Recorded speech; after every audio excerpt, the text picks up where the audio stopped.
नमस्कार, जय हिंद दोस्तों। स्वागत है आपका हमारे यूट्यूब चैनल GWA में। तो दोस्तों, आज की हमारी क्लास होगी भारतीय संविधान में राज्यपाल से संबंधित। ठीक है, तो चलिए करते हैं क्लास की शुरुआत। जय मां सरस्वती सदा सहाय। चलिए, तो दोस्तों, अगर आप चैनल पर पहली बार आए हो तो चैनल को सब्सक्राइब जरूर कर लीजिएगा। अब बात करेंगे हम प्रश्न की। ठीक है, राज्यपाल से संबंधित आज ही हमारी क्लास है। तो प्रश्न हमारा पहला है कि भारत के संविधान के किस भाग के अंतर्गत राज्य कार्यपालिका का उल्लेख है?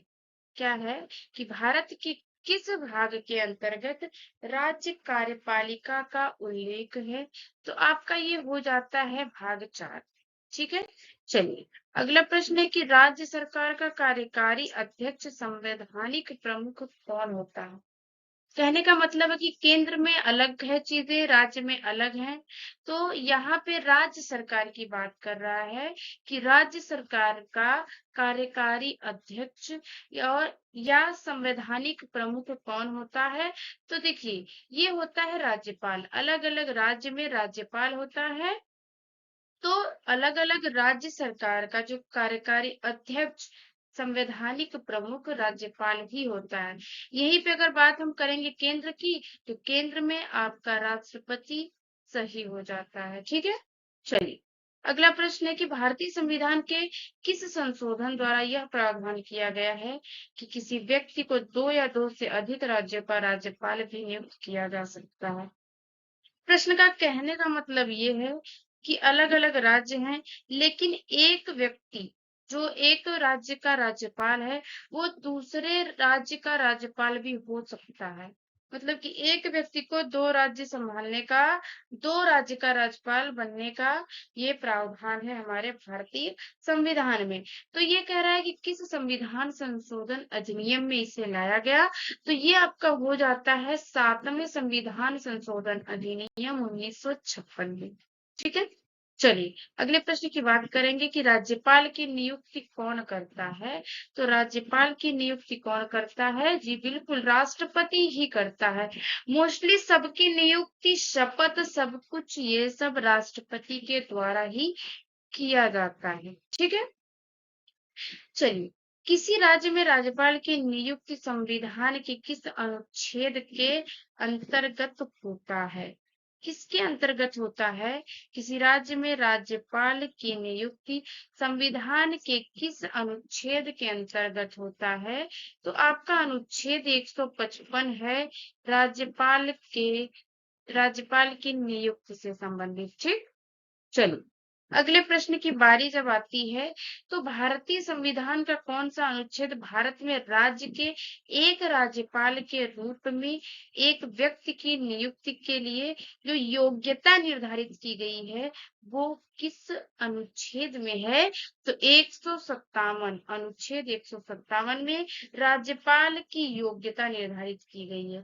ठीक है, चलिए अगला प्रश्न है कि किसी राज्य के राज्यपाल के रूप में नियुक्त होने के लिए किसी व्यक्ति की न्यूनतम आयु कितनी निर्धारित की गई है? अगर कोई आदमी राज्यपाल बन रहा है, कोई व्यक्ति राज्यपाल बन रहा है किसी राज्य का, तो उसकी आयु क्या होनी चाहिए? तो उसकी आयु कितनी होनी चाहिए?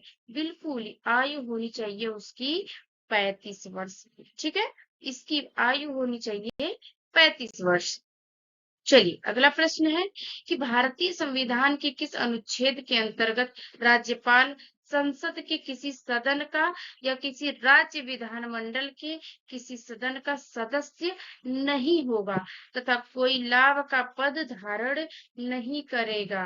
तो ये होता है आपका अनुच्छेद 158। एकदम सही उत्तर। ठीक है, चलिए अगले प्रश्न की बारी जब आती है, तो राज्यपाल द्वारा ली जाने वाली शपथ या प्रतिज्ञा की प्रक्रिया भारतीय संविधान के किस अनुच्छेद में दिया गया है? तो अनुच्छेद हो जाता है 159। कितना होता है?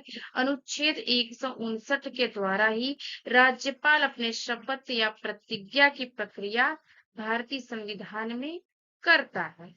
ठीक है, चलिए अगला प्रश्न आता है हमारा कि उच्च न्यायालय के मुख्य न्यायमूर्ति या उसकी अनुपस्थिति में 4 वरिष्ठतम न्यायाधीश के समक्ष कौन शपथ या प्रतिज्ञा लेता है? तो इसकी बात जब हम करते हैं तो ये आता है राज्यपाल। राज्यपाल आपका एकदम सही उत्तर हो जाता है। चलेंगे अगले प्रश्न की ओर। अगला प्रश्न होता है कि राज्यपाल किसके प्रति उत्तरदायी होता है? तो राज्यपाल राष्ट्रपति के प्रति उत्तरदायी होता है। ठीक है, चलिए अगला प्रश्न है कि किसी राज्य का राज्यपाल किसको त्यागपत्र देकर अपने पद से मुक्त हो सकता है? तो राज्यपाल किसको त्यागपत्र देगा? देखिए, शपथ तो दिलाते हैं राष्ट्रपति, और राज्य के राज्यपाल को शपथ राष्ट्रपति दिलाएंगे, और त्याग पत्र भी राज्यपाल राष्ट्रपति को ही देकर अपने पद से मुक्त हो सकता है। ठीक है, चलिए अगला प्रश्न आता है कि भारत के संविधान में किसके विरुद्ध अभियोग चलाने का प्रावधान नहीं है? तो किसके विरुद्ध अभियोग चलाने का प्रावधान नहीं है? तो ये आपका हो जाता है, क्या हो जाता है? ये आपका राष्ट्रपति हो जाता है। ठीक है, ये आपका क्या हो जाएगा? ये नहीं, ये होता है आपका राज्यपाल। चलिए अगला प्रश्न आता है आपका कि राज्यपाल के वेतन और भत्ते किस निधि से दिए जाते हैं? राज्यपाल के वेतन और भत्ते किस निधि से दिए जाते हैं? तो राज्य की संचित निधि से राज्यपाल के वेतन और भत्ते राज्यपाल को दिए जाते हैं। ठीक है, चलिए अब बात करेंगे हम अगले प्रश्न की। अगला प्रश्न हमारा क्या होता है? राज्यपाल उच्च न्यायालय के न्यायाधीशों की नियुक्ति के संबंध में किसी को परामर्श देता है? देखिए, प्रश्न है कि राज्यपाल उच्च न्यायालय के न्यायाधीशों की नियुक्ति के संबंध में किसको परामर्श देता है? तो राष्ट्रपति को परामर्श देता है, क्योंकि राष्ट्रपति ही नियुक्ति करेंगे, तो राज्यपाल जो है अपना परामर्श देता है। चलिए अगला प्रश्न आता है कि जब एक ही व्यक्ति को दो या दो से अधिक राज्यों का राज्यपाल नियुक्त किया जाता है, तो उसे राज्यपाल की उपलब्धियां और भत्ते किसके आदेश द्वारा उसे राज्यों के बीच अनुपात में आवंटित किए जाएंगे? तो देखिए, ये सब मामला जो है राष्ट्रपति के आदेश पे होगा।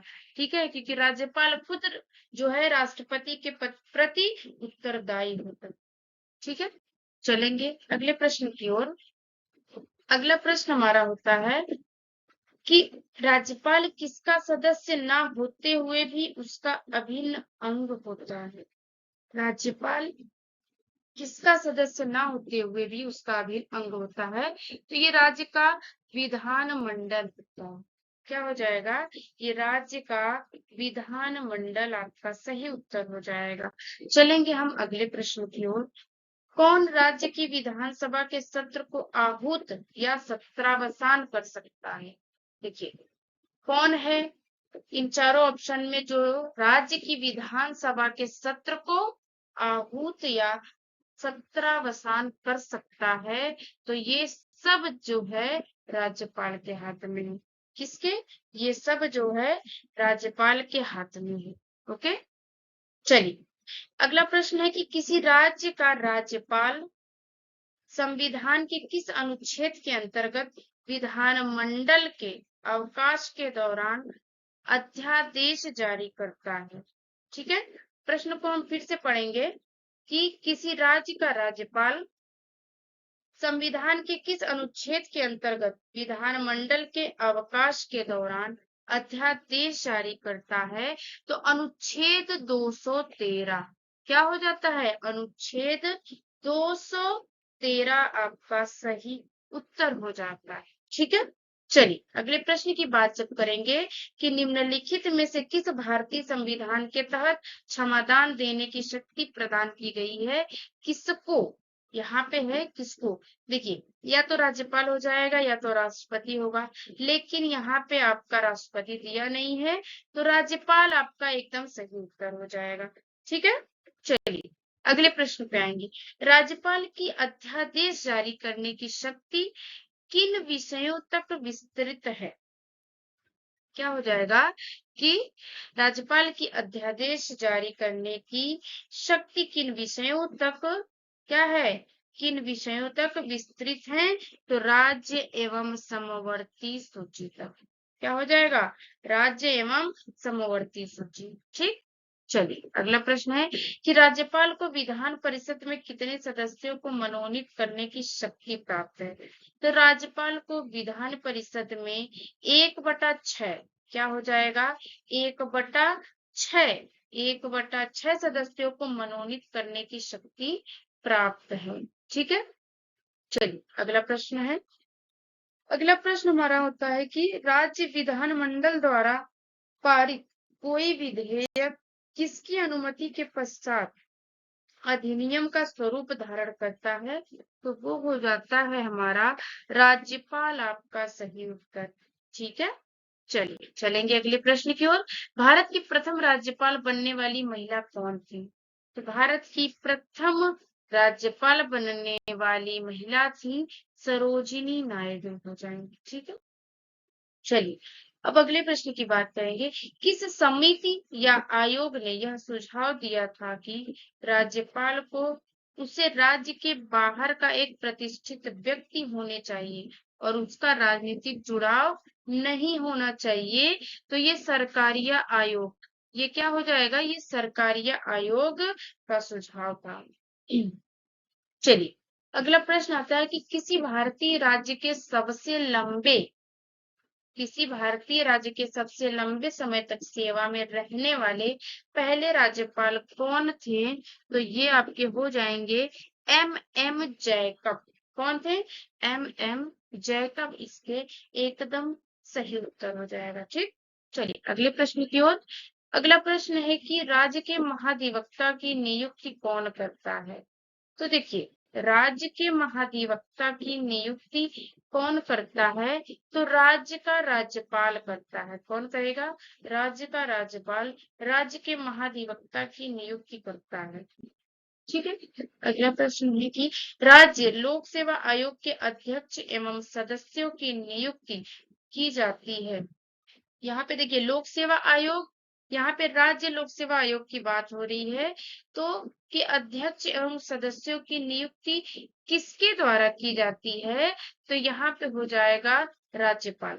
क्या हो जाता है, यहाँ पे आपका राज्यपाल एकदम सही उत्तर हो जाएगा। चलेंगे अगले प्रश्न पे। राज्य विधानमंडल के अनुमोदन के बिना राज्यपाल द्वारा जारी अध्यादेश कितनी अवधि के लिए लागू रहेगा। तो ये आपका कितनी, ये 6 सप्ताह के लिए लागू रहता है अध्यादेश। ठीक है दोस्तों, तो आएंगे हम अगले प्रश्न पे। निम्नलिखित में से किस भारतीय संविधान के अनुच्छेद 161 के तहत क्षमादान देने की, ये समाधान नहीं है, इसके लिए माफी चाहेंगे, ये क्षमादान देने की शक्ति प्रदान की गई है। तो ये है आपका राज्यपाल को। किसको, राज्यपाल को, इसका सही उत्तर हो जाता है। तो दोस्तों अब हमारी क्लास होती है यहीं पे विराम, और आशा करते हैं कि आपको क्लास बहुत ज्यादा पसंद आई होगी। भारतीय संविधान में राज्यपाल से संबंधित जितने भी प्रश्न बन सकते हैं, और वो भी एकदम सिलेक्टेड, वो सब इस क्लास में है। आप अगर इसे पढ़ के जाते हैं तो आपका एक भी प्रश्न बाहर नहीं जा सकता है, इसकी गारंटी हम लेते हैं। ठीक है, तो दोस्तों अगर क्लास पसंद आई हो तो लाइक जरूर कर देंगे आप, और चैनल पर पहली बार आए हो तो चैनल को सब्सक्राइब जरूर कर दीजिएगा। ठीक है, मिलते हैं आपसे अब अगली क्लास में।